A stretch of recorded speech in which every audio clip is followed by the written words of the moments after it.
Alright, so today we're going to take a look at dividing radicals. This is in page 297 in your workbooks.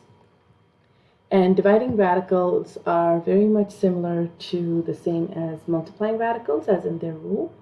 However, there's a few things which are a little bit more complex in dividing radicals. So first, let's just take a look at what are we going to be doing. So we're going to be dividing radicals, but we're going to be learning about something called rationalizing the denominator. So that's the complicated part that I was talking about. So if you look at dividing radicals, here's some examples done on page 297 for you already. So basically, in this investigation, you're supposed to take a look at it and see which ones are true or false. So in this case, you're supposed to take one side of this and see if it matches the other. Now, in terms of dividing the radicals themselves, I would let you guys to pause this and try this investigation. And hopefully by the time when you're done this is the rule that we kind of come across with. And like I said, the rule to dividing radicals is almost the same as multiplying radicals, where they're saying divide the numerical coefficient by numerical coefficient. So if you have a number like this, the numerical coefficient here would be the 5 and the 15. And you divide the numerical coefficient with numerical coefficient, which will give you 3.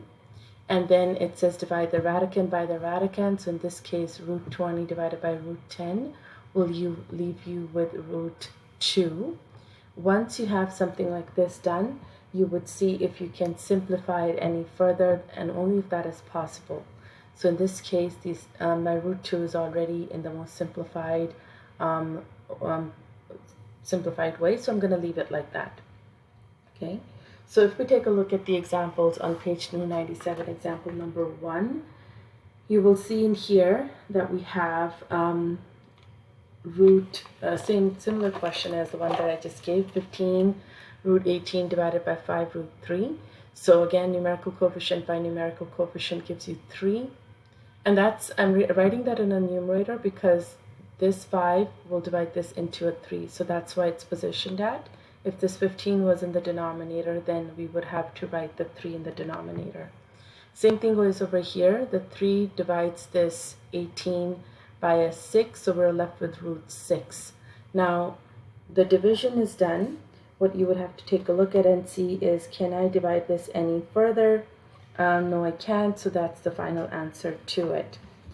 Exact same thing you would do for, let's say another example, let's say C first. So 20 will be divided by negative 4, which gives you negative 5. We never leave a negative in the denominator. And then 40 divided by 5 gives you 8. Now in this question again, you're going to take a look and say, can I divide my root 8 or simplify root 8 any further? Yes, I can. So you would take this further, you would write that as root 4 root 2. So that becomes a 2 root 2, which gives me the final answer of negative 10 root 2. So in this example, we were not only able to divide, but also simplify in the end also. The last example I'm going to do from this first class example 1, the last part is going to be E. In this one, you can see the 10 divides the 20.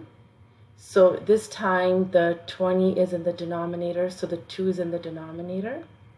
However, the 2 will divide the 24 and will become 12. So you'll be left with root 12 on the top, which is fine. We just have a denominator of 2. And then again, I'm going to simplify root 12 further, which will become 4 root 3, denominator of 2. This root 4 will simplify to become 2 root 3 over 2. And now these two end up simplifying each other out to become 1, which you don't have to write, so your final answer would be just root 3. Okay.